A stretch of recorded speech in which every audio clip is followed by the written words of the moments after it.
Great morning जी, great morning दोस्तों, नमस्कार। Chapter number 10, lecture number 2। बेटे बड़ा इंपॉर्टेंट चैप्टर है लेक्चर नंबर 2 जो मैं आज आपके सामने लेकर आ गया हूँ।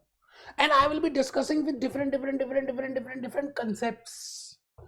और यकीन मानिए, मैं जिस तरह से जो कंसेप्ट, जो एग्जांपल एडवाइजर खोज, moneycontrol.com, HDFC म्यूचुअल फंड, अलग अलग साइट्स के थ्रू लेकर जाऊंगा, रियलिटी के रियल लाइफ एग्जांपल्स के थ्रू लेके जाऊंगा और आपको सब समझ आएगा। बेटे टेक्निकल चैप्टर है, चैप्टर नंबर 10, बिकॉज इसका नाम है risk, return and performance measures.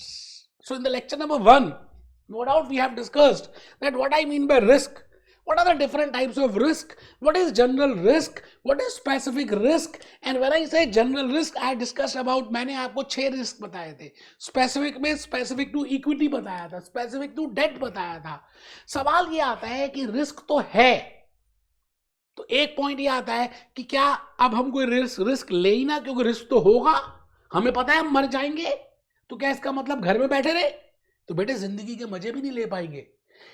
इसका मतलब घर में भी नहीं बैठना, इन्वेस्टमेंट भी करनी है, लेकिन थोड़ा सा ध्यान से, as a mutual fund AMC, as a mutual fund manager, जैसे आप एक इन्वेस्टर है और आप मोटरसाइकिल जब चला रहे हैं तो थोड़ा सा ध्यान रख रहे हैं ना, स्पीड का ध्यान रख रहे हैं, क्योंकि सामने वाला तो गलती कर ही सकता है, आप जितने मर्जी स्लो चलाइए, तो आपको अपना ध्यान अपने आप खुद रखना है। Similarly, when I say a mutual fund company, AMC has invested in the equity schemes, in the debt schemes. No doubt there will be a liquidity risk. No doubt there will be a reinvestment risk. No doubt there will be a interest rate risk. होगा। इस दुनिया में कोई है नहीं जो कहे कि रिस्क नहीं हो सकता, होगा।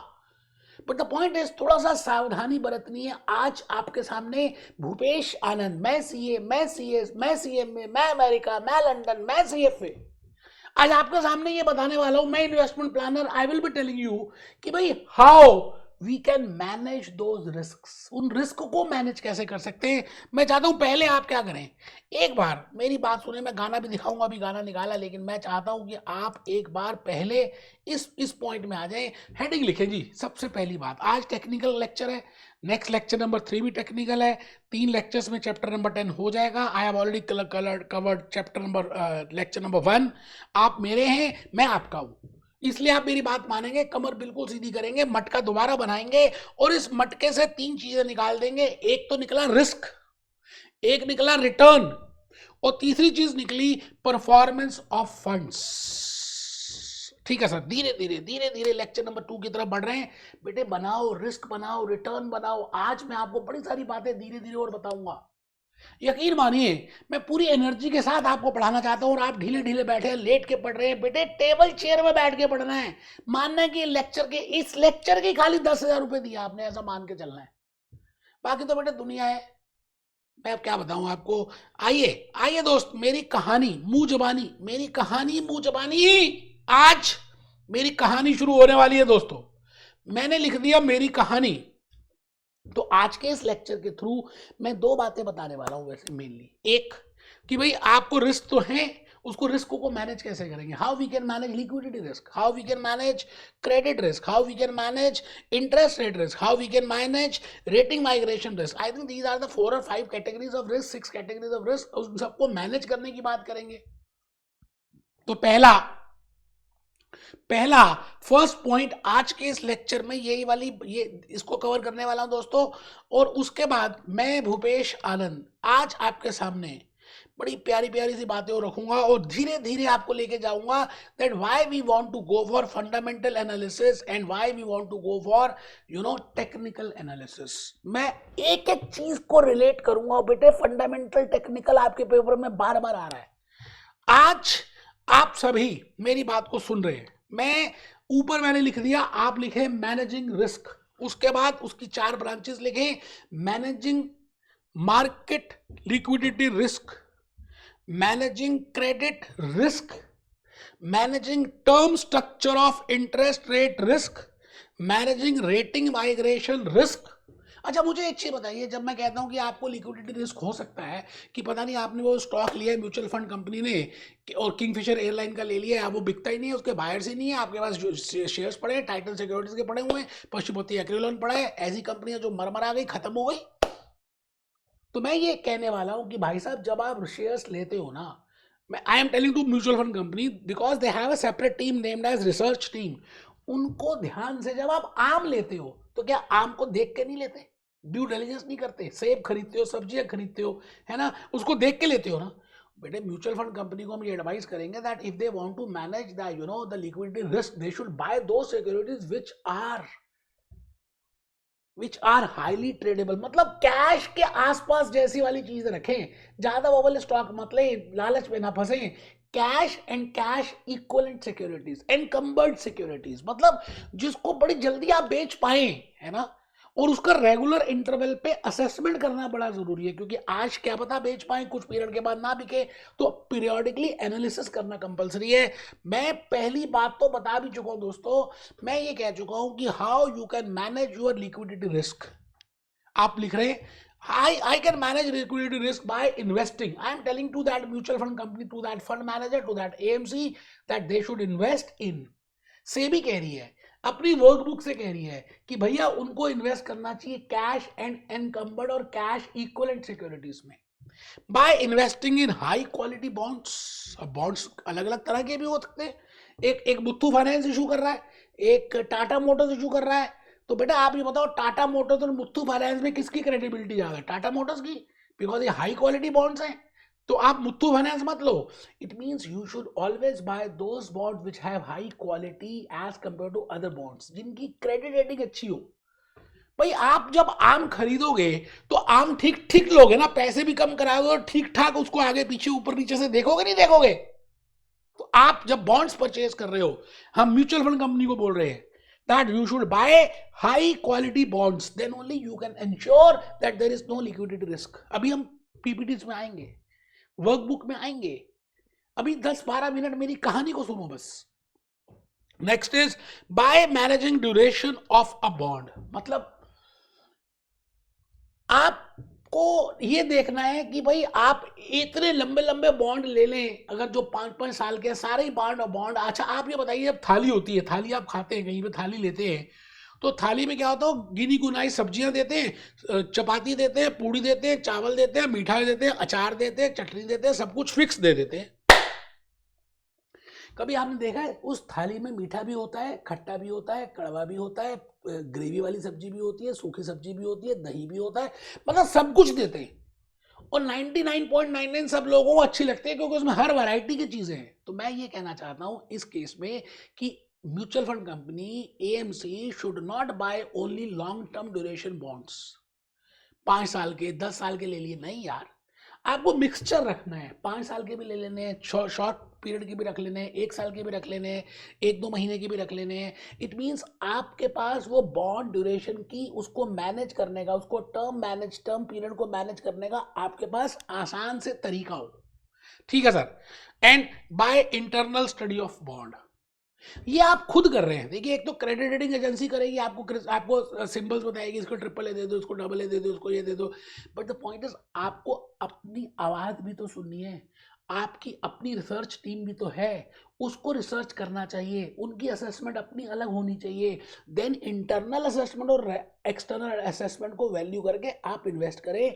So like this you can manage your liquidity risk. Directly question पता नहीं आएगा, लेकिन जो मैंने बोला है ना आप उसको रिलेट कर सकते हैं, फिर क्वेश्चन किसी भी तरह का आएगा तो आप आराम से आंसर कर सकते हैं, कोई घबराने की बात है ही नहीं मेरे बेटे। अब देखो ना, मैंने वैसे आपके लिए बड़ी प्यारी प्यारी सी स्लाइड्स तो प्रिपेयर की हुई हैं बेटे, ये देखो, रिस्क रिलेटेड टू दिस, ये देखिए मैनेजिंग रिस्क में लिखा हुआ।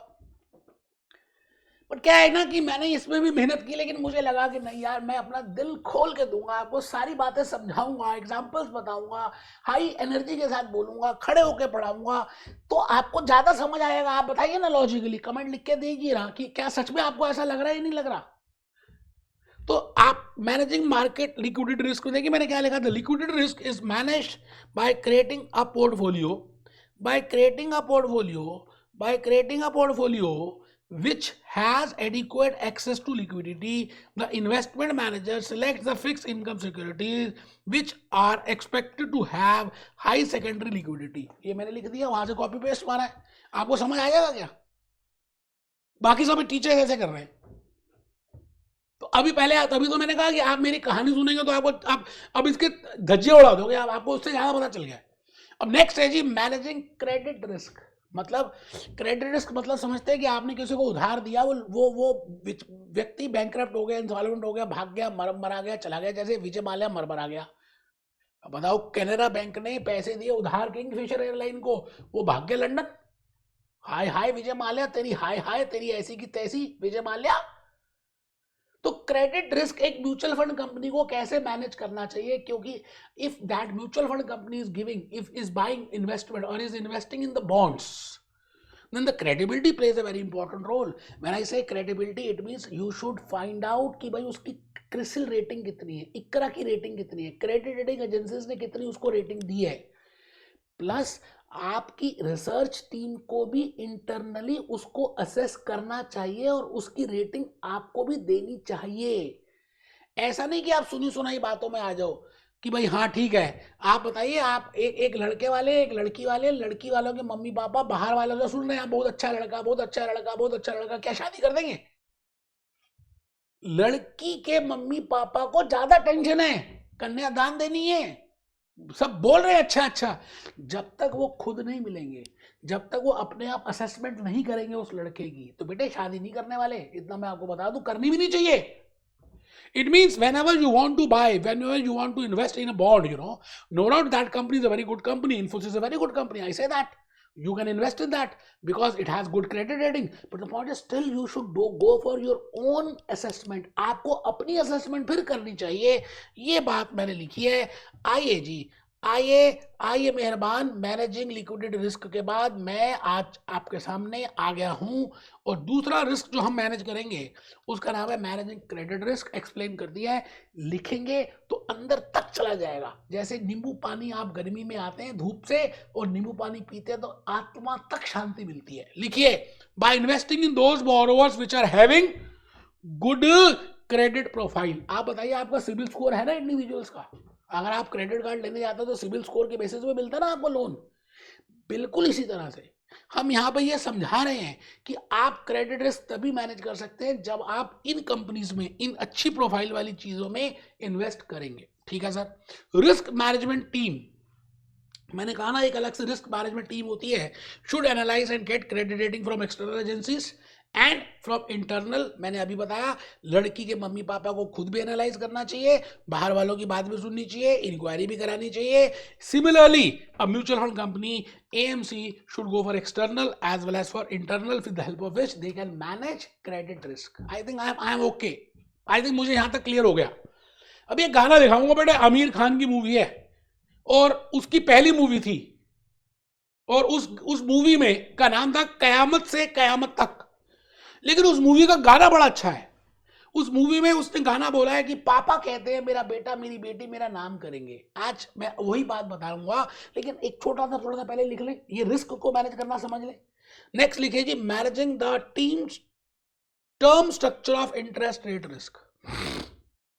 टर्म का मतलब है कि आपके पास कितने समय के पीरियड के, सारे लंबे लंबे समय लॉन्ग टर्म बॉन्ड्स हैं, मीडियम टर्म बॉन्ड्स हैं, शॉर्ट टर्म बॉन्ड्स हैं। तो मैं कहता हूँ कुछ शॉर्ट टर्म हो, कुछ मीडियम टर्म हो। अभी मैंने थाली का एग्जांपल दिया, तो यहाँ पे लिखा है managing term structure of interest rate risk in case fund manager is expecting interest rate to go up.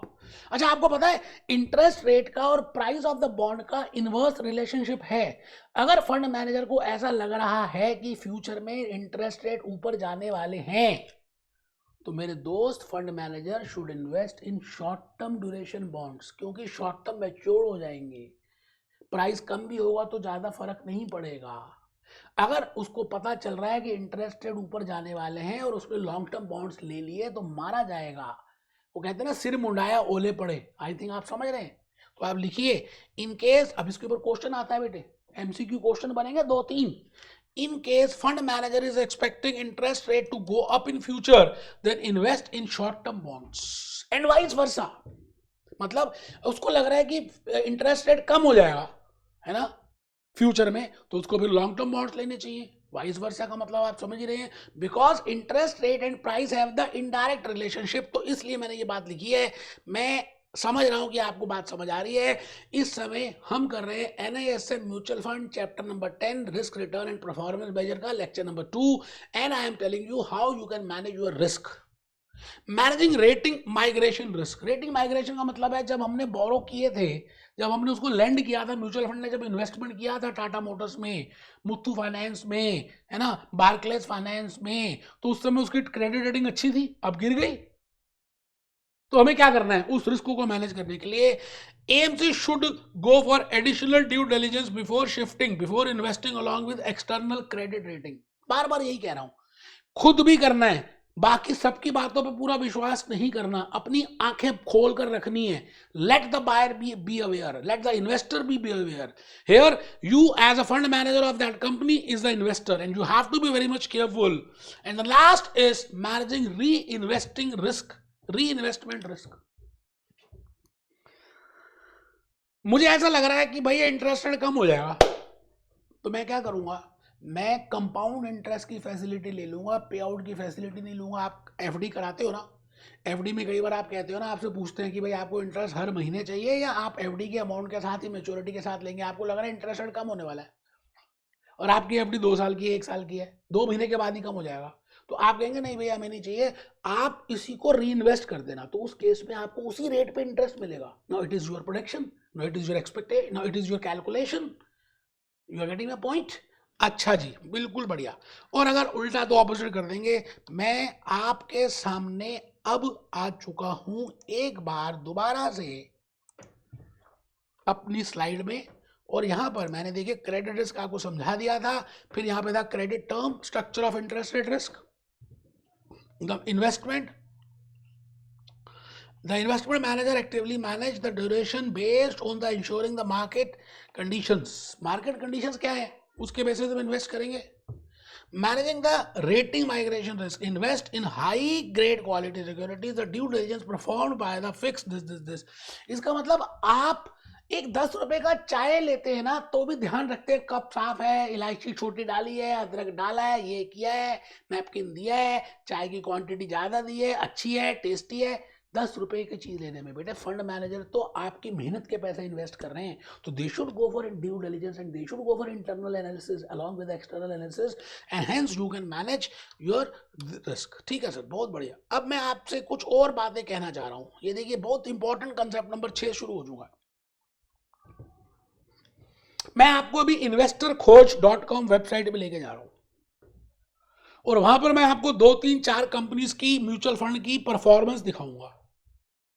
एक स्कीम है, जैसे लॉन्ग टर्म स्कीम है तो लॉन्ग टर्म बिरला की, लॉन्ग टर्म HDFC की, लॉन्ग टर्म एक्सिस की, लॉन्ग टर्म ICICI की, long term SBI की, सभी की उसी स्कीम का परफॉर्मेंस चेक करेंगे, और आप चेक करेंगे कि सभी का रिटर्न अलग अलग है।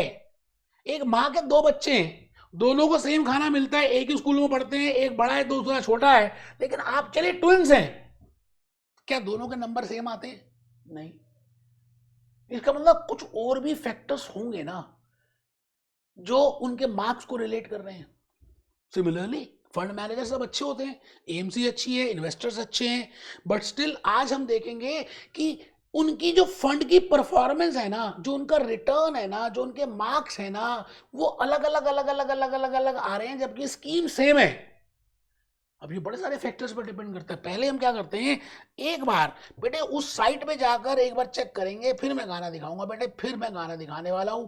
आप देखिए ना, मैंने इतनी मेहनत की है, सब कुछ आपके लिए निकाला ना बेटा, ये देखो ना, मैंने सब कुछ आपके लिए निकाला है, आप चेक करो, देखो मैंने सब कुछ तो किया है बेटा।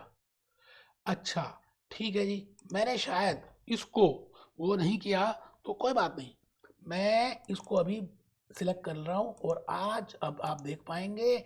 आइए, आई थिंक आपको दिख रहा है, मैं भूपेश आनंद इस समय आदित्य बिरला सन लाइफ फ्रंटलाइन इक्विटी फंड्स के ऊपर, वो कहता है नियरली 40x रिटर्न्स हो गए 20 सालों में।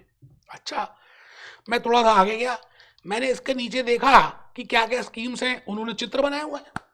तो बेटे इन्वेस्टर खोज एडवाइजर खोज.com में जाएं, moneycontrol.com में जाएं, mfindiacontrol.com में जाएं, आपको बड़ी सारी बातें खुद समझ आनी शुरू हो जाएंगी। नहीं समझ आया कोई बात नहीं, देखो ना, साइट को देखो, क्योंकि जब क्लाइंट आएगा तो आप उसको समझा तो पाओगे ऐसे ऐसे करते हैं।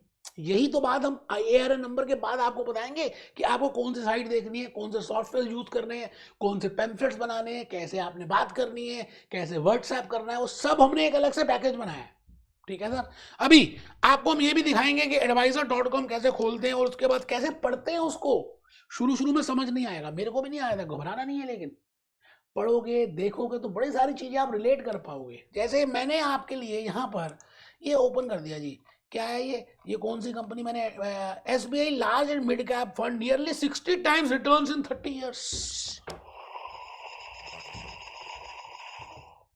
मतलब ये हुआ कि एक आदित्य बिरला की बात करें, SBI की बात करें, कोई कहता है इतने टाइम्स, कोई कहता है इतने टाइम्स, कोई कहता है इतने टाइम्स, और स्पेसिफिकली सब कुछ 2009-10 में शुरू हुआ है, 13-14 साल हो गए। क्या लगता है किसी, कोई कहता है मेरे 30 टाइम्स रिटर्न आ रहे हैं, कोई कहता है 40 टाइम्स आ रहे हैं, क्या लगता है आपको, क्या लगता है what are the other factors which are very important, which play a very important role in calculating the return and why there is a difference in the returns of two entities. Let it be we are taking example कि दोनों mutual fund उसी company में, उसी stock में, उसी Nifty में invest कर रहे हैं, इंडेक्स में ही कर रहे हैं, लेकिन दोनों का रिटर्न अलग अलग है। बेटे बड़ी सारी चीजें दूसरी भी इंपॉर्टेंट होती हैं, जैसे time of entry and time of exit. आपने कब शेयर्स खरीदे और कब शेयर्स बेचे, बड़ा इंपॉर्टेंट है। With in seconds price change हो रहा है। अच्छा, आपने उसकी चर्निंग कब की, मतलब उसको बार बार हिलाया कब, आपने उसकी स्ट्रैटेजीज क्या फॉलो की, आपने वो जो पोर्टफोलियो बनाया और जो झुंड बनाया, उस झुंड में क्या क्या चीजें डाली। There are so many factors, my dear friend। आप रूह-अफ़ज़ा पीते हैं, है ना, या चलिए च्यवनप्राश खाते हैं, डाबर का च्यवनप्राश भी आता है, पतंजलि का भी आता है, झंडू का भी आता है, सोना चांदी का भी आता है तो च्यवनप्राश ना। सभी में कंपोनेंट्स अलग अलग है, सभी का टेस्ट अलग अलग है, सभी के प्राइस अलग अलग हैं, क्योंकि वो कंपोनेंट की वजह से कुछ और उन्होंने कुछ प्लस माइनस किया, जिसकी वजह से वो फॉर्मूले की वजह से उनका प्राइस भी डिफरेंट हो गया और उनकी क्वालिटी भी डिफरेंट हो गई। Similarly, no doubt a scheme can be same, but the point is the performance, the return of that scheme can be different by the different fund managers because it depends about so many other factors. So as a mutual fund distributor, I should be aware, मुझे पता होना चाहिए कि अगर investor मेरे से पूछता है तो मैं बताने के लायक तो हूं कि भैया ये कारण है, इस वजह से ऐसा हो रहा है, और मुझे तब उसको बताने में ज्यादा अच्छा लगेगा। मैं अब आपसे ये कहना चाहता हूं, मैं भूपेश आनंद ये कहना चाहता हूं कि ऐसे बड़े सारे फैक्टर्स होंगे जो रिलेट करते होंगे। मैंने लिखा managing market risk related to equity and equity related securities. It means specific risk को आप कैसे मैनेज करेंगे, वो स्पेसिफिकली इक्विटी रिलेटेड, वो ज्यादा रिस्की है एज कंपेयर टू डेट। तो मैं यहां पर ये कह रहा हूं कि आपको भाई साहब एनालिसिस करना चाहिए, लड़की वालों को, लड़के को अच्छी तरह से एनालाइज करना चाहिए, पढ़ा लिखा कितना है, कमाता कितना है, उसके घर वाले कहाँ हैं, उसका घर कहाँ है, उसके भाई बहन कितने हैं, उसकी हैबिट्स क्या हैं, ये सभी बातों का ब्यौरा आप लोगे नहीं लोगे बस एकदम शादी कर दोगे। As a fund manager, whenever you want to manage equity and equity related document risk, you have to take into account other factors also, because those factors will affect your return. That's why I've just told you that in advisors खोज का जो site दिखाई, returns अलग अलग आ रही हैं, scheme एक है। तो देखिए, मैंने कहा आपको ये चेक करना है कि उसका फंडामेंटल क्या है और टेक्निकल क्या है। बेटे आज अब आने वाले 10-12 मिनट मेरी सारी बातें इन्हीं के ऊपर आधारित रहने वाली हैं। That what I want to say to you in regard to fundamental analysis and in regard to technical analysis. मैं एक छोटी सी बात कहता हूं आपको। एक लड़की वाले लड़के को देख रहे हैं, लड़का अच्छा लग रहा है, घर वाले अच्छे हैं, माता पिता अच्छे हैं, भले लग रहे हैं, घर भी उनका अपना है, गाड़ी भी है, और ये नौकरी भी कर रहा है, तो मैं ये कह सकता हूं कि लड़का फंडामेंटली तो स्ट्रांग है, मतलब बेसिकली स्ट्रांग है। इसका मतलब लड़का लंबी रेस का घोड़ा है। बट आजकल लड़के के पास नौकरी नहीं है। मैंने अभी एक बात और ऐड कर दी कि नौकरी आजकल नहीं है, क्योंकि आजकल वो नौकरी ढूंढ रहा है। तो मैं कहूंगा ये लड़का फंडामेंटली तो स्ट्रांग है लेकिन टेक्निकली वीक है। टेक्निकली का मतलब होता है आजकल, आजकल इसका बिहेवियर कैसा है, आजकल ये चिड़चिड़ा हो गया है। वैसे तो पॉजिटिव है। It means what I want to say you that there are two analysis, एक तो होता है फंडामेंटल एनालिसिस और दूसरा होता है टेक्निकल एनालिसिस। मैं इस समय आपको फंडामेंटल एनालिसिस और टेक्निकल दोनों की बातें बता रहा हूं। इसी तरह से एक mutual fund company AMC has to do two types of analysis, fundamental analysis and technical analysis. आप ये बताइए, क्या लड़की के मम्मी पापा लड़के से कुछ पूछेंगे नहीं, क्वेश्चंस नहीं पूछेंगे, बात नहीं करेंगे? क्या मैकडॉनल्ड्स में ले जाकर कॉफी वॉफी नहीं पिएंगे? क्या केएफसी में जाकर बैठेंगे नहीं?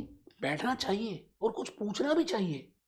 तो मैं आज आपसे यही कहने वाला हूं, as a fund manager whenever you want to go for investment in specifically in case of equity and equity related instruments, you should go. आपको फंडामेंटल एनालिसिस करना चाहिए और टेक्निकल भी करना चाहिए। मैं अभी थोड़ी देर में आपको फंडामेंटल एनालिसिस करने के टूल्स देने वाला हूं।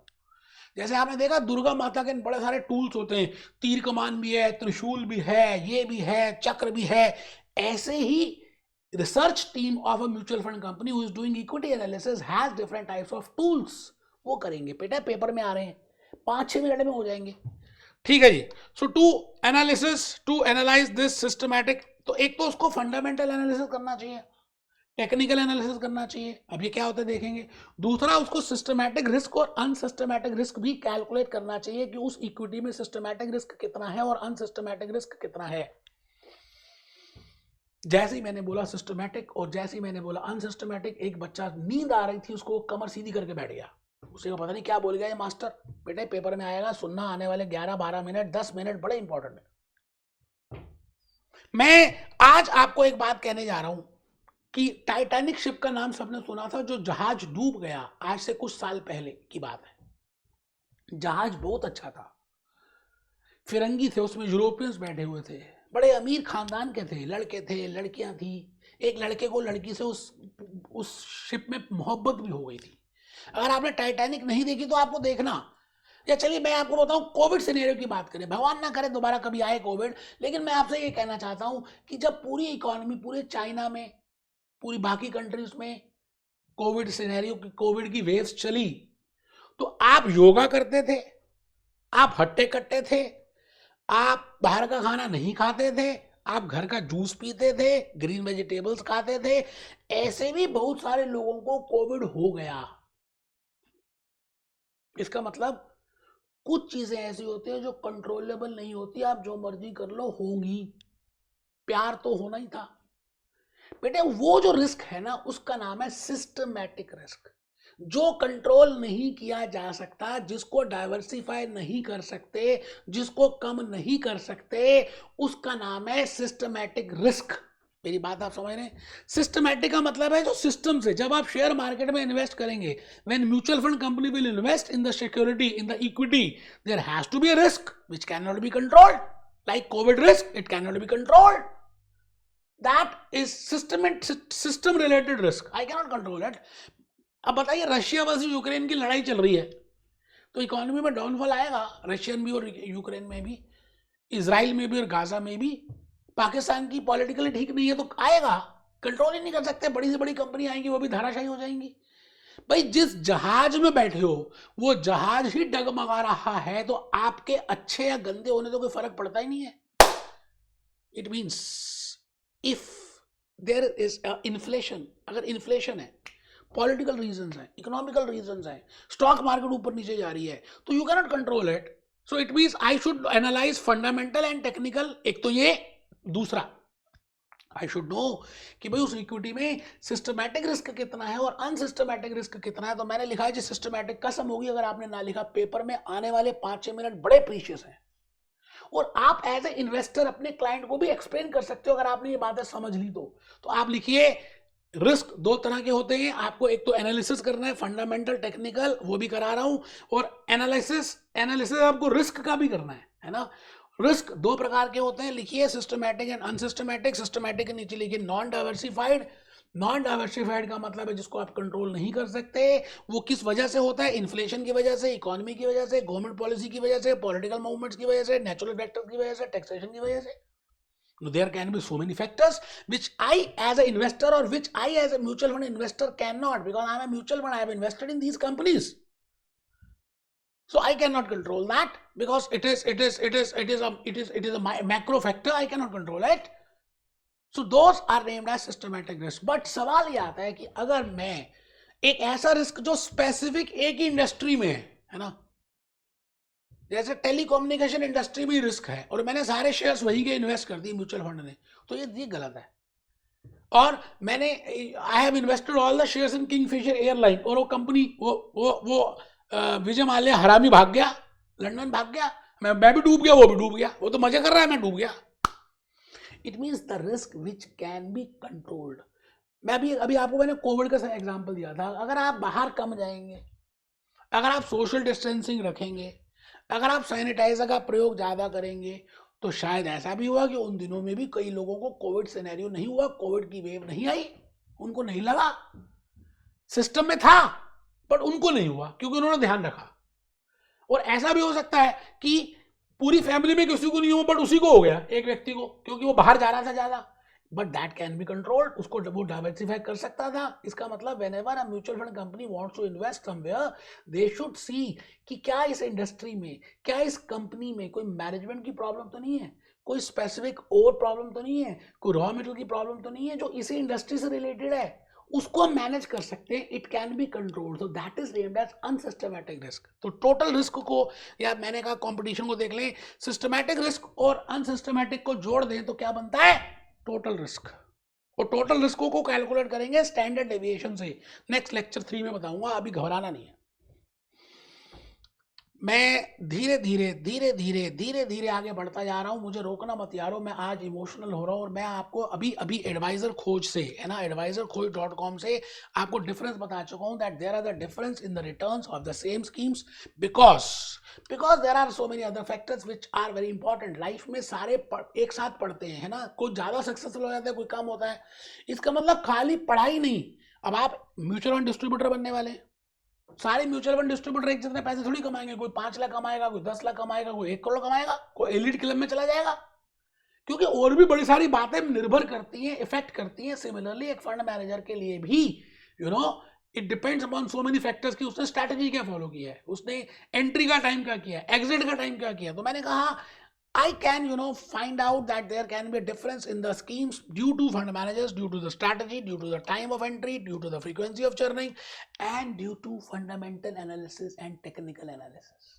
क्योंकि मुझे फंडामेंटल और टेक्निकल बताना था, इसलिए मैं यहाँ पर आ गया कि आप किस तरह से फंडामेंटली उस सिक्योरिटी को एनालाइज करते हैं और कैसे टेक्निकल एनालिसिस करते हैं. फंडामेंटल और टेक्निकल आई थिंक मैंने बता दिया आपको, मैं रिपीट नहीं करूंगा कि भाई फंडामेंटल क्या होता है, टेक्निकल क्या होता है. फंडामेंटल लॉन्ग रन होता है, फंडामेंटल मतलब ज्यादा लंबा होता है और बढ़िया होता है.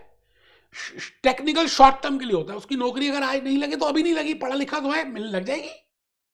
मैं कहता हूं कि आज एक बच्चे की नौकरी बहुत अच्छी लगी है लड़के की, लेकिन वो पढ़ा लिखा नहीं है, और दूसरा पढ़ा लिखा है लेकिन उसकी नौकरी नहीं है. तो मैं कहूंगा जो पहला वाला है जिसकी नौकरी लग गई है, जो पढ़ा लिखा नहीं है, वो फंडामेंटली तो वीक है बट टेक्निकली स्ट्रांग है. और जिसकी आज पढ़ाई लिखाई है लेकिन नौकरी नहीं लगी हुई, तो फंडामेंटली स्ट्रांग है लेकिन टेक्निकली वीक है. आप बताओ, अगर आपको अपनी बेटी की शादी करनी हो तो किस बच्चे से, किस लड़के से करोगे?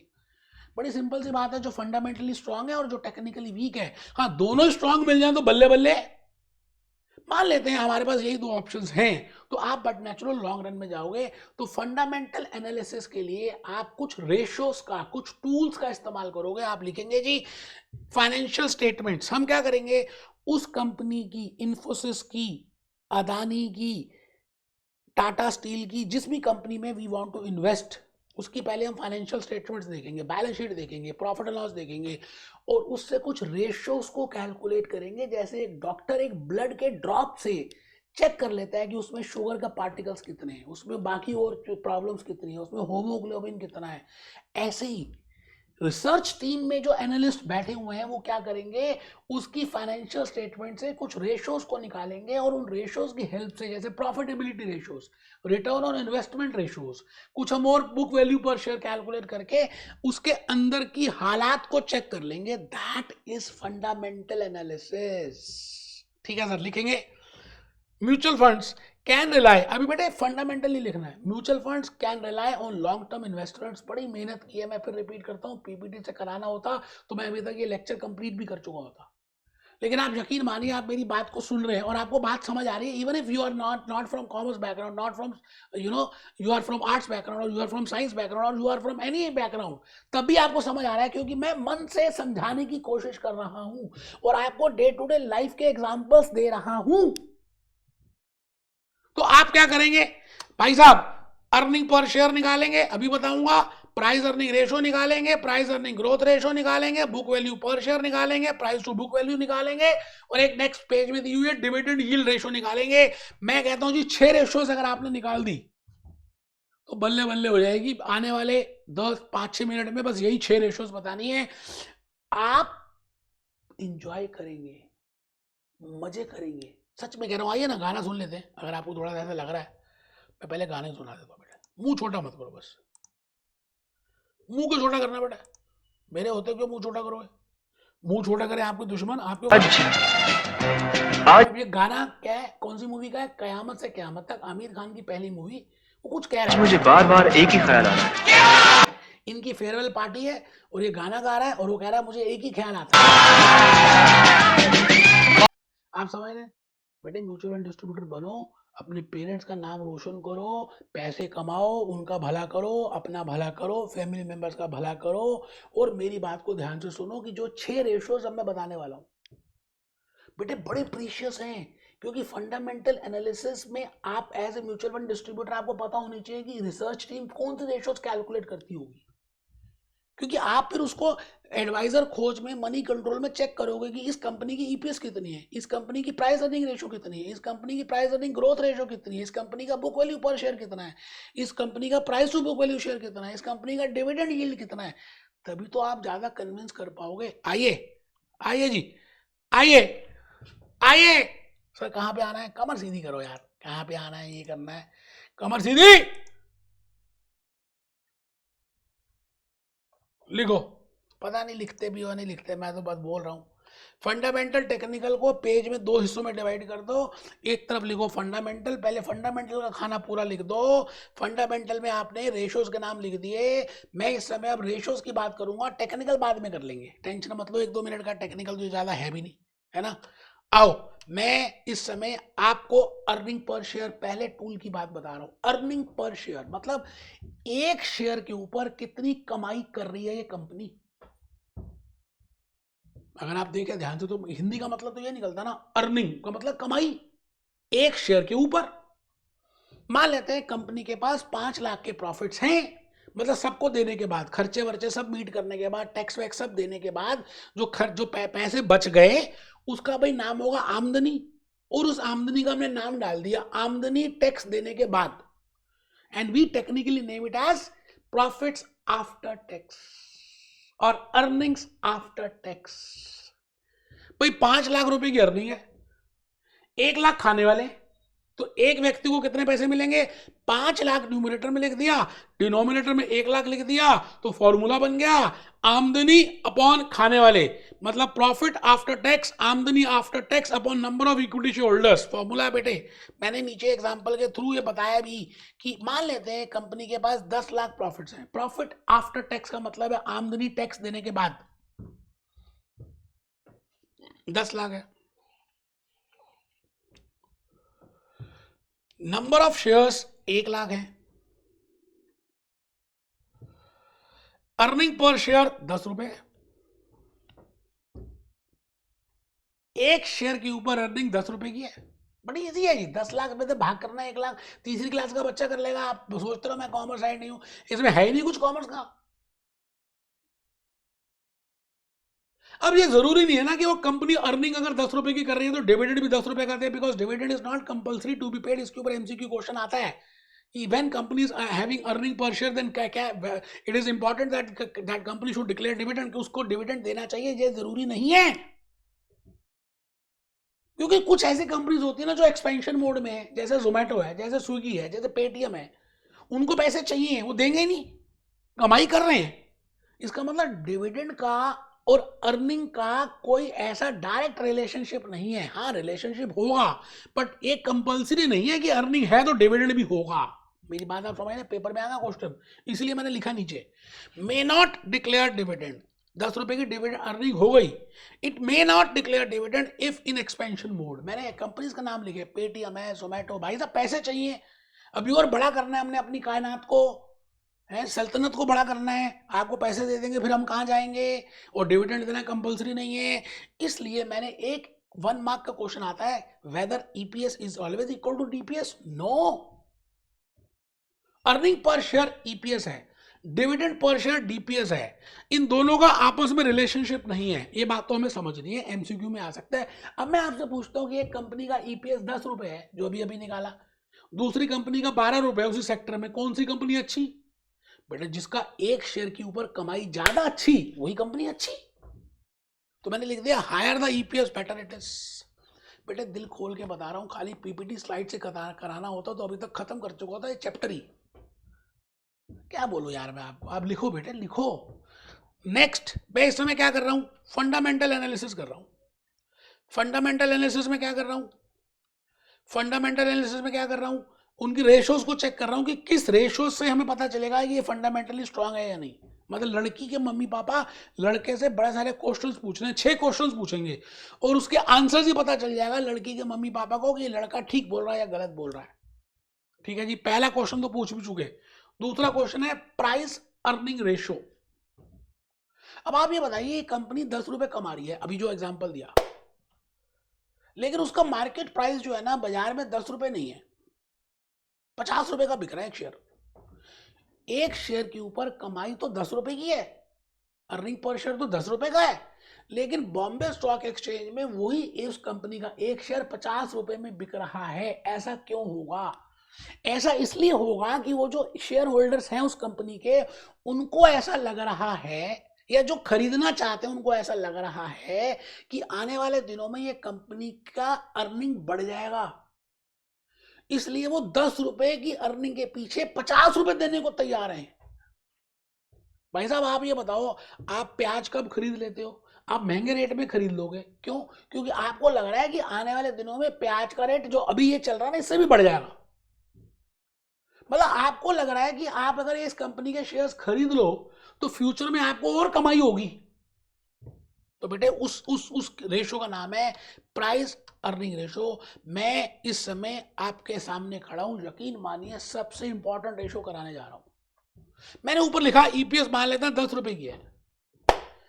ऐसा भी हो सकता है कि मार्केट में प्राइस 10 रुपए से कम हो, लेट इट बी 8 रुपीज, और ऐसा भी हो सकता है कि मार्केट में प्राइस 10 रुपए से ज्यादा हो, लेट इट बी मैंने लिखा 100 रुपीज। अगर 8 रुपए है तो इसका मतलब बायर, अभी अभी ऐसा लग रहा है कि फ्यूचर में इनको अर्निंग नहीं होगी, या बायर और सेलर को कुछ उस स्टॉक के बारे में कुछ ज्यादा इंफॉर्मेशन नहीं है। तो मैंने यहां पर एक बात बताने की कोशिश की कि buyers and sellers are not so much familiar, लेकिन इससे एक बात और दिखती है जो बड़ी इंपॉर्टेंट है। In order to compare EPS with current MPS, मैं अगर दो चीजों की मोहब्बत को कैलकुलेट करना चाहूं, जैसे मैंने अर्निंग पर शेयर निकाला तो दो चीजों को रिलेट किया, क्या क्या? प्रॉफिट आफ्टर टैक्स को नंबर ऑफ शेयर्स के साथ रिलेट किया तो रेशो बन गई। मैं इसी तरह से अर्निंग पर शेयर को और मार्केट प्राइस पर शेयर को, मार्केट प्राइस पर शेयर को और अर्निंग प्राइस पर शेयर को अगर देखूं उनकी मोहब्बत कैसी है कि भाई अगर एक कंपनी का 10 रुपए अर्निंग है तो उसकी मार्केट प्राइस अगर 100 रुपए है तो इनकी आपस में रिलेशनशिप क्या है? उस रिलेशनशिप का नाम तो होगा, उसका नाम है प्राइस अर्निंग रेशियो। लिख लो, in order to compare EPS with current MPS, MPS का मतलब market price per share, there is a ratio named as price earning ratio. ये भी ठीक है, लेकिन अब जो बताने जा रहा हूं बड़ा कीमती है, इस पे एमसीक्यू क्वेश्चन आएगा। Price earning ratio implies investor is buying future earnings. मतलब प्राइस अर्निंग रेशो, जैसे मैंने अभी आपको कहा कि आपने यहां पर 100/10 कर दिया। 100 क्या था? 100 क्या था? Market price per share. ये मैंने कहा ये एमपीएस है, ये ईपीएस है, ये 10 आ गया। इसका मतलब हर 1 रुपए की अर्निंग के ऊपर इन्वेस्टर्स 10 रुपए देने को तैयार हो रहे हैं। इसका मतलब 10 रुपए की अर्निंग के ऊपर 100 रुपए देने को तैयार हो रहे हैं। इसका मतलब इन्वेस्टर्स को ऐसा लग रहा है कि भविष्य में ये कंपनी का शेयर और ज्यादा इनको अर्निंग देगा। भाई आप तभी तो इन्वेस्ट करोगे जब आपको उसका भविष्य अच्छा दिख रहा है, ऐसे तो नहीं करोगे ना। तो ये बात लिखिए, देखिए मैंने नीचे चित्र बनाया है। मान लेते हैं आपको ऐसा लग रहा है कि आपने अदानी के शेयर्स लेने हैं, एचडीएफसी के लेने हैं, रिलायंस के लेने हैं, इनकी आप प्राइस अर्निंग रेशो आज जाकर चेक करना गूगल से। आप कौन इन्वेस्टर, आप इन्वेस्टर कौन, म्यूचुअल फंड, म्यूचुअल फंड का fund manager. Supposingly, mutual fund manager wants to analyze, Adani wants to buy Adani, wants to buy Reliance, wants to buy HDFC. So they will calculate what is their price earning ratio. And when I say price earning ratio, it means they have how much they are ready to pay in the future. मतलब उनकी भविष्य में earning कितनी हो जाएगी, वो जो भविष्य में उनको अर्निंग मिलने वाली है उसके लिए वो आज कितने पैसे देने को तैयार हैं, उसका नाम है price earning ratio. Higher the price earning ratio better it is, क्योंकि आपको उतनी ज्यादा संभावना लग रही है भविष्य में प्रॉफिट होने की, अर्निंग होने की, जितनी ज्यादा प्राइस अर्निंग रेशो है। तो यहां लिखिएगा how much an investor is ready to pay in relation to the future earnings of the company.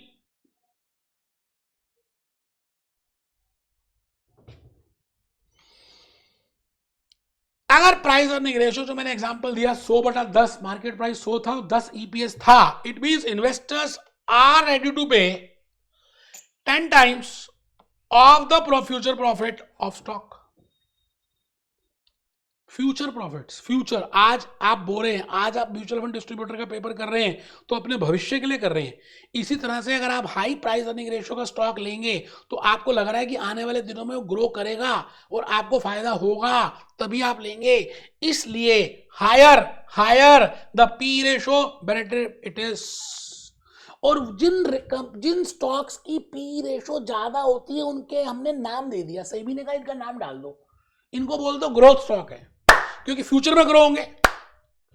Higher the P ratio better it is and those stocks are named as growth stocks. और अगर lower P ratio है तो अभी लोगों को पता नहीं इस शेयर के बारे में, इसको बोल दो वैल्यू स्टॉक। से भी कहते हैं इसका नाम डाल दो वैल्यू स्टॉक। पेपर में आपको क्वेश्चन आएगा what are value stocks and what are growth stocks, लिखा होगा this higher the P ratio dash will be the stock growth stocks, lower the P ratio that will be the stock value stocks.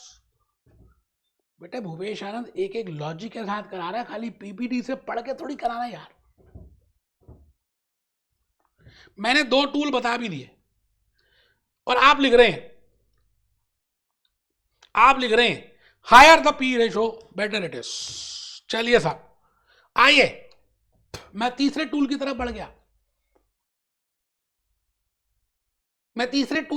गया, काली मां के 9 अस्त्र हैं, मैं तीसरा अस्त्र की बात कर रहा हूं, इसका नाम है प्राइस अर्निंग ग्रोथ रेशो।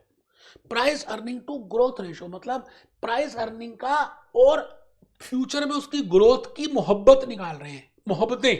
एक लड़का था दीवाना सा, एक लड़की थी दीवानी सी, लड़के ने लड़की को देखा और लड़की ने लड़के को देखा और उनके आंखों में कुछ हो गया, आंखों ही आंखों में मैं तेरा और तू मेरी हो गई। It means when I want to relate price earning ratio with growth rate कि भविष्य में कितनी ग्रोथ रेट है, मैंने कहा जी मैं प्राइस अर्निंग रेशो में आज 100 रुपए दे रहा हूं हर 10 रुपए की अर्निंग के पीछे, तो फ्यूचर में मुझे क्या दिख रहा है कि बहुत ज्यादा ग्रोथ होगी। इकोनॉमी 12% से ग्रो कर रही है तो ये कंपनी कितने % ग्रो करेगी। तो मैंने लिखा इस रेशो का नाम है price earning to growth ratio, price earning ratio divided by earning growth rate.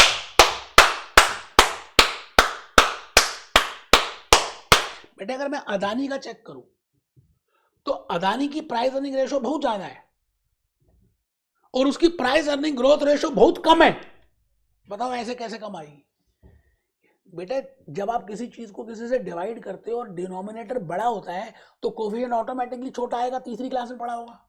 जैसे मैं कहता हूं कि अगर मैं प्राइस अर्निंग रेशो 100 रख दूं, है ना, मान लेते हैं 10 रख देते हैं, ठीक है, और मैं इसको डिवाइड करूं 2 से तो 5 आएगा। अच्छा मैं अगर डिवाइड करूं 4 से तो 2/5 आएगा। इसका मतलब मैं अब ये कह रहा हूं, lower the price earning growth ratio better it is. एक बच्चा रेस्ट रूम में चला गया, वॉशरूम में चला गया, तो समझ नहीं आ रहा। हाँ, नहीं आएगा बेटे, बार बार मोबाइल देख रहे हो, लेट के पढ़ रहे हो, तो क्या समझ आएगा? मत करो। कुछ बच्चे कह रहे हैं छोड़ देंगे, छोड़ दो भाई, आपकी मर्जी है। इन्वेस्टर को कैसे समझाओगे? पास तो हो ही जाओगे भाई। डिवाइड किससे कर रहा हूं मैं? अर्निंग ग्रोथ से। जितनी ज्यादा अर्निंग ग्रोथ होगी उतना ज्यादा डिनोमिनेटर होगा, जितना ज्यादा डिनोमिनेटर होगा कोफिशिएंट उतना कम आएगा। बेवकूफ। नेस्ले की प्राइस अर्निंग रेशो मान लेते हैं 80 है, हर 1 रुपए के ऊपर 80 रुपए देने को तैयार हो रहे हैं इन्वेस्टर, क्योंकि उसको पता है कि नेस्ले भविष्य में बहुत अच्छा काम करेगी और उसका ग्रोथ रेट है 100%। उनको लग रहा है कि मार्केट में ये ग्रोथ 100% से कर रहे हैं, तो इसकी प्राइस अर्निंग ग्रोथ रेशो कितनी होगी? 0.8। It is less than 1। अच्छी बात है, क्योंकि अर्निंग ग्रोथ रेट ज्यादा है, अच्छी बात है। इसका मतलब आपके ऑप्टिमम, इसका मतलब प्राइस अर्निंग ग्रोथ रेशो कम होनी चाहिए। अब आपसे क्वेश्चन पूछेंगे वो, whether lower the price earning ratio better it is, true false. Higher the price earning ratio better it is, true false. Higher the EPS better it is, true false. आपको logic पता चल गए, concept पता चल गए, question जैसे मर्जी पूछ लें, घबराना नहीं है। मैं वैसे क्वेश्चन की प्रैक्टिस भी कराऊंगा। लेस देन 1 आ गई, तो यहां पे मैं लिखने वाला हूं प्राइस अर्निंग ग्रोथ रेशो के 2 ब्रांचेस बना दी। अगर ये लो है, अगर लो है तो इसका मतलब ग्रोथ रेट ज्यादा है, इसका मतलब ये कंपनी ग्रोथ कंपनी है। लिख लो पहले, it means earnings are growing, क्योंकि अर्निंग्स को आप डिनोमिनेटर पे ले रहे हो ना। Company is also growing, company is also growing. In case of Adani, price earning ratio is high but price earning growth rate ratio is low, क्योंकि अदानी का अर्निंग ग्रोथ रेट ज्यादा है। और अगर price earning growth ratio high है, तो high कब होगी? या तो न्यूमरेटर ज्यादा होगा, डिनोमिनेटर कम होगा, और या तभी तो हाई होगी। It means only price earning ratio is growing but company is actually not growing, मतलब इकोनॉमिक उसका अर्निंग ग्रोथ रेट कम है, न्यूमरेटर ज्यादा हो गया, तो ultimately price earning growth ratio बढ़ गई।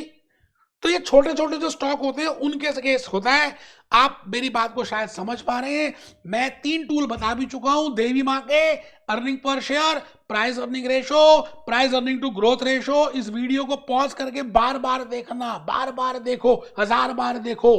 बड़ी इंपॉर्टेंट चीजें हैं जो पीपीटी में कवर नहीं हो रही, मैं अभी बता रहा हूं। 2-3 टूल्स रह गए बेटे। एक रह गया बुक वैल्यू पर शेयर। भैया ऐसा है ना कि एक कंपनी डिविडेंड दे रही है, बोनस शेयर्स भी दे रही है, वो कंपनी बड़ा पैसा कमा रही है और आप बहुत खुश हैं उस कंपनी को देखकर। क्या लगता है, क्या जीवन में एक ही तरह का समय चलता रहता है, सब बढ़िया रहता है, आपकी तबीयत हमेशा ठीक रहती है, कभी खराब भी हुई है? होती है बेटे। ऐसे ही कंपनी की तबीयत भी खराब होती है, और कई बार तो ऐसा होता है, बड़ी बड़ी कंपनीज, लेमन ब्रदर्स अमेरिका का हाल देखें तो बड़ी बड़ी कंपनीज का दिवालिया निकल गया, खत्म हो गई, इंसॉल्वेंट हो गई, वाइंड अप हो गई, बैंकरप्ट हो गई, बिक गई। भगवान ना करे किसी के साथ ऐसा हो। मैं आपको बुक वैल्यू पर शेयर समझाने के लिए एक एग्जांपल दे रहा हूं कि मान लेते हैं कंपनी के अच्छे दिन चले गए, बुरे दिन आ गए, हर किसी के आते हैं। अब जब बुरे दिन आते हैं तो उस कंपनी की लिक्विडेशन हो जाती है, वो कंपनी को बंद करना पड़ता है, बोरी बिस्तरा बंद करना पड़ता है, उसकी जो देनदारी है दे देंगे, लेनदारी से पैसे ले लेंगे। इसका मतलब लेनदारी का मतलब होता है एसेट्स, देनदारी का मतलब होता है लायबिलिटीज। मान लेते हैं 15 लाख के एसेट्स हैं और 10 लाख के लायबिलिटीज हैं, तो 15 में से 10 दे दिए, तो इसका मतलब 5 लाख जो बच गए उसका नाम है नेट वर्थ, जो इक्विटी शेयरहोल्डर्स को मिलेगी। मैं रिपीट कर रहा हूं, मैं आपसे कह रहा हूं बुक वैल्यू पर शेयर को समझाने के लिए आपको सेबी की वर्किंग बुक नहीं कुछ बता रही, पीपीटी भी नहीं बता रहा, बाकी टीचर्स भी नहीं बता रहे, भूपेश आनंद बता रहा। मैं कहता हूं कि सभी कंपनीज के एक जैसे दिन नहीं रहते, हम सबके नहीं रहते यार, इंडिविजुअल हो या नॉन इंडिविजुअल हो। अगर कंपनी का दिवालिया निकल गया, लिक्विडेशन हो गई, वाइंड अप हो गई, बंद करने का कगार आ गई, तो हम उस कंपनी के एसेट्स में से लायबिलिटीज को कम कर देते हैं, और जो बच जाता है उसका नाम होता है नेटवर्थ। उस नेटवर्थ में से हम ये देखते हैं कि वो नेटवर्थ कितने लोगों को बांटनी है, मतलब number of equity share holders को। तो नेट वर्थ को जब हम भाग कर देते हैं नंबर ऑफ इक्विटी शेयर से, तो एक शेयर की बुक वैल्यू आ जाती है, उसका नाम है बुक वैल्यू पर शेयर। लिख लो, net worth upon number of equity shares. मेहनत की है, एसेट्स ज्यादा लायबिलिटीज के हो तो नेटवर्थ पॉजिटिव होती है, एसेट्स कम हो लायबिलिटी के तो नेटवर्थ नेगेटिव होती है। Suppose XYZ company goes into liquidation और इसकी नेटवर्थ है 50 लाख रुपए की, मान रहे हैं, मतलब एसेट्स में से लायबिलिटीज कम कर दी और जो बचा वो 50 लाख बचा। अब ये 50 लाख किसको बांटना है? शेयर होल्डर्स को बांटना है जो 1 लाख है। 50 लाख में से 1 लाख लेस कर दीजिए, डिवाइड कर दीजिए, एक शेयर के ऊपर कितने पैसे मिलेंगे? 50 रुपए। अब ऐसा भी हो सकता है ना कि ये जो शेयर है बाजार में 20 रुपए का बिक रहा है, आपने 20 रुपए का लिया था क्योंकि मार्केट प्राइस 20 रुपए थी, और अचानक कुछ पीरियड के बाद इसकी लिक्विडेशन हो गई और इसको आपको 50 रुपए मिल गए। इसका मतलब आपको 30 रुपए ज्यादा मिल गए। इसका मतलब आपने सस्ते में खरीदा था, इसका मतलब आपने अंडर वैल्यू किया था पहले। इसका मतलब ये कंपनी की वैल्यू तो बहुत ज्यादा थी लेकिन बाजार वालों को पता नहीं चला। ठीक है, तो इसको थोड़ा सा इंटरप्रिटेशन लिखनी है, इसको लिखनी है, इसमें लिखनी है। मान लेते हैं किसी के पास 500 शेयर्स हैं और 50 रुपए की एक वैल्यू निकली, तो 500 इंटू 50 करके उसको पैसे मिल जाएंगे। लेकिन नोट 1 बड़ा प्रीशियस है जिसके ऊपर क्वेश्चंस बार बार आ रहे हैं। If book value per share is ₹50 and market price is ₹20, जो मैंने अभी अभी बताया, it is a case of value stock.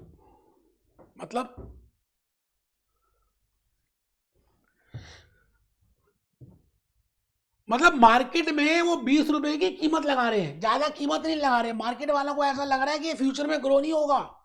इसका मतलब इसकी प्राइस अर्निंग रेशो बहुत कम होगी, और जब प्राइस अर्निंग रेशो कम होगी तो मैं उसके अलावा भी ये कह सकता हूं कि ये जो स्टॉक है ये वैल्यू स्टॉक है, ये ग्रोथ स्टॉक नहीं है, क्योंकि प्राइस अर्निंग रेशो ज्यादा होने का मतलब है growth stock. Price earning ratio, price कम है, बुक वैल्यू ज्यादा है, इसका मतलब ये वैल्यू स्टॉक है। अब सवाल आता है कि क्या म्यूचुअल फंड कंपनीज को वैल्यू स्टॉक लेना चाहिए, ग्रोथ स्टॉक लेना चाहिए? आ रहा हूं, पहले समझ तो लो, लास्ट पॉइंट समझ लो। प्राइस टू बुक वैल्यू मतलब मार्केट प्राइस का और बुक वैल्यू का रिलेशनशिप। 2 का मतलब होता है डिवाइड, तो market price divided by book value per share करेंगे तो प्राइस टू बुक वैल्यू आ जाएगा। मैंने लिख दिया है लोअर प्राइस अर्निंग रेशो। अब ये बात कीमती है नोट 1 की, लोअर प्राइस अर्निंग रेशो, अगर लोअर प्राइस अर्निंग रेशो है तो higher book value per share है, और अगर higher book value per share है, जैसे अभी मैंने बताया, stocks are named as value stocks. जैसे अभी बताया, मार्केट प्राइस 20 रुपए की है, बुक वैल्यू 50 रुपए की है, इसका मतलब ऐसे स्टॉक का नाम है वैल्यू स्टॉक्स। ठीक है सर, लास्ट है जी। मुझे पता मैं थोड़ा सा स्पीडली चल रहा हूं, लेकिन मैं चाहता हूं कि आखिरी अस्त्र भी बता दूं। डिविडेंड यील्ड, आप कभी भी शेयर लेते हैं ना किसी कंपनी के, म्यूचुअल फंड भी इन्वेस्ट करेगा तो उसको डिविडेंड जो है कोई भी कंपनी फेस वैल्यू पे देती है, मार्केट प्राइस पर नहीं देती। Dividend is always declared on face value. मान लेते हैं कंपनी की एक शेयर की फेस वैल्यू 10 रुपए है और डिविडेंड का रेट 15% है, 50% है, चलिए 50% और मार्केट प्राइस जितना भी है, मैंने लिखा है वैसे, dividend is always paid on the face value. ये बात लिख लीजिए, पेपर में आएगी, 1 मार्क का एमसीक्यू क्वेश्चन आएगा।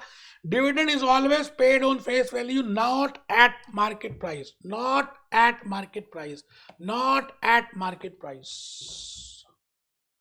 फेस वैल्यू मान लेते हैं 10 रुपए की है, डिविडेंड का रेट मान लेते हैं 50% है, बाजार में इस शेयर की कीमत 200 रुपए है, तो आप जब डिविडेंड देंगे तो मार्केट वैल्यू के ऊपर नहीं देंगे, आप डिविडेंड देंगे 5 रुपए का। इसका मतलब अगर आपने इस शेयर को शुरू में लिया होगा, आईपीओ के समय 10 रुपए का शेयर लिया होगा, तो आपको रिटर्न मिल रहा है 50% का। लेकिन किसी इन्वेस्टर ने आज लिया इस शेयर को 200 रुपए देकर, तो उसको कितना रिटर्न मिल रहा होगा? 50/200 × 100, 25% मिल रहा होगा। इसका मतलब आप अब ये चेक कर रहे हैं कि जो पैसे आप इन्वेस्ट कर रहे हो उसके ऊपर आज आपको current rate of return on investment कितना मिल रहा है, उस रेशो का नाम है डिविडेंड यील्ड रेशो। इससे बढ़िया मेरे को लगता नहीं इस दुनिया में कोई बता पाएगा। पहले आप लिख लो, dividend is always paid on face value not at market price. Face value 10 रुपए की है, रेट ऑफ डिविडेंड 50% है, मार्केट प्राइस 200 रुपए का है, डीपीएस दिल्ली पब्लिक स्कूल नहीं है 5 रुपए का है। अब मैं आपसे कहता हूं कि ऐसा भी तो हो सकता है कि एक इन्वेस्टर ने ये शेयर शुरू में लिया हो 10 रुपए का और उसको आज 5 रुपए का रिटर्न मिल रहा हो, तो उसकी मोहब्बत, उसकी रिलेशनशिप, उसको रिटर्न कितना मिल रहा है 50% का। और ऐसा भी तो हो सकता है कि अभी अभी बंटी ने तो पहले लिए थे, बबली ने शेयर अभी लिए और 200 रुपए दिए, लेकिन उसको भी तो डिविडेंड 5 रुपए का मिल रहा होगा, तो उसको कितना रिटर्न मिल रहा है 5 अपॉन 200 इंटू 100। इसका रिटर्न ऐसा निकालेंगे और इसका रिटर्न कैसे निकालेंगे, पहले वाले बंटी का ऐसा निकालेंगे, इसका रिटर्न आएगा 50, इसका आएगा जी, इसका आएगा जी, जो भी आएगा है ना 2.5। इसका मतलब this is dividend yield ratio, this is also dividend yield ratio. It means the relationship of dividend with the market price is named as dividend yield ratio. I think आप समझ चुके हैं। dividend ratio yield implies how much is current ROI। लिख लें बेटा, बड़ी precious चीज है। आप इतने बड़ी वर्कबुक से जो कीमती गहने थे ना वो मैंने लिख दिए। dividend yield implies how much is current return on investment। higher the dividend yield better will be stock trading। भाई जितनी आप वही काम करेंगे ना जिसमें आपको रिटर्न ज्यादा मिल रहा है ना। आप ऐसा तो काम करेंगे नहीं जिसमें रिटर्न कम मिल रहा है। तो higher the dividend yield better is the stock trading. का मतलब बाजार में शेयर्स अच्छे बिक रहे हैं। बेटे ये आप नहीं कर रहे, आपको पता होना चाहिए as a mutual fund distributor कि किसी भी म्यूचुअल फंड की कंपनी के केस में रिसर्च टीम ये फंडामेंटल एनालिसिस करती है, और जब वो अच्छा एनालिसिस करती है तो उसका पोर्टफोलियो अच्छा बनता है, और जब पोर्टफोलियो अच्छा बनता है तो रिटर्न अच्छा आता है। और उस फंडामेंटल एनालिसिस के लिए 6 तरह की रेशोज को निकालना पड़ता है। 6 टूल्स हैं। पहला ईपीएस, दूसरा प्राइस अर्निंग रेशो, तीसरा price earning to growth, price earning growth ratio, price earning growth ratio, book value per share, book value per share, price to book value ratio, और last है dividend yield ratio. बेटे जो जो example दिए अगर आपने उस तरह से आराम से इसको लिखा, यकीन मानिए आपने आज तक कोई लेक्चर ना लिखा हो, मान लेते हैं तो फिर भी माफ है, लेकिन आज का लेक्चर अगर नहीं लिखा तो माफ नहीं है। इसलिए अगर अभी तक नहीं लिखा तो दोबारा लेक्चर को देखो, सारा लिखो। आखिरी टेबल एक छोटा सा बनाने जा रहा हूं कि आपको इसके ऊपर क्वेश्चंस आ रहे हैं कि भाई ग्रोथ स्टॉक और वैल्यू स्टॉक के बीच में डिफरेंस क्या है। अभी तक जो कराया है उसकी समरी है, तो आप ऊपर लिखिए difference between growth stock and value stock, growth stock and value stock. मैंने अभी अभी बताया जिसकी प्राइस अर्निंग रेशियो ज्यादा होती है वो ग्रोथ स्टॉक होते हैं, जिसकी प्राइस अर्निंग ग्रोथ रेशो कम होती है वो भी ग्रोथ स्टॉक होते हैं, जिसकी बुक वैल्यू पर शेयर ज्यादा होती है, मार्केट प्राइस कम होती है, वैल्यू स्टॉक होते हैं। तो बस यही बातें लिखनी है। Investment in high growth stock, पहले आप ग्रोथ स्टॉक को लिख लें, which is likely to grow faster in the economy. मान लेते हैं जीडीपी 10% है लेकिन अदानी का शेयर 30% चल रहा है। अब उल्टा भी होगा, अगर डाउनफॉल है तो फिर अदानी का शेयर और ज्यादा गिरेगा। ग्रोथ स्टॉक में ये होता है ना। मेरी बात आप समझ गए। आप ऊपर हेडिंग लिखिए ना, ग्रोथ स्टॉक। लंबा हो गया लेक्चर, कोई बात नहीं यार, 2 मिनट की बात रह गई है। Growth stock, value stock. Growth stock में लिख रहे हैं investment in high growth stock which likely to grow faster in then economy. GDP की ग्रोथ रेट मान लेते 10% है, अदानी की 30% है। when funds buy, मतलब म्यूचुअल फंड जब ये ऐसे ग्रोथ स्टॉक बाय करती है, it mean growth style of investment is being followed. इसका मतलब वो growth style of investment follow कर रही हैं। बट अगर एक कंपनी वैल्यू स्टॉक खरीद रही है तो हमें पता चलेगा ना वो कौन सी फिलॉसफी है। वैल्यू हमें पता तो होना चाहिए कि ये वाले स्टॉक वैल्यू है, तभी तो हमें पता चलेगा उसकी वैल्यू स्टॉक फिलॉसफी है या नहीं। Valued lower bye fundamental analyst, मतलब फंडामेंटल एनालिस्ट अभी उसकी वैल्यू कम लगा रहे हैं, ठीक है sir. Like high dividend yield ratio, high book value. अगर उसकी बुक वैल्यू ज्यादा है और मार्केट प्राइस कम है, इसका मतलब वैल्यूड स्टॉक है। उसकी डिविडेंड यील्ड ज्यादा है, मतलब डिविडेंड ज्यादा मिल रहा मार्केट, इसका मतलब ये वैल्यूड स्टॉक है, और आपको ऐसा लग रहा है कि अभी ग्रो नहीं करेगा, तो लो प्राइस अर्निंग रेशो है और लो प्राइस अर्निंग ग्रोथ रेशो है, लिख लो बेटा। तभी मैंने कहा इस लेक्चर को 2-3 बार देखना है। Give return over a long period of time. Value तो थोड़ा लंबे समय के बाद आपको स्टॉक वो देगा रिटर्न। अब पॉइंट ये आ रहा है कि आपका फंड मैनेजर कौन सा स्टॉक बाय करेगा। वो ग्रोथ भी बाय कर सकता है, ग्रोथ स्टॉक भी, वैल्यूड स्टॉक भी।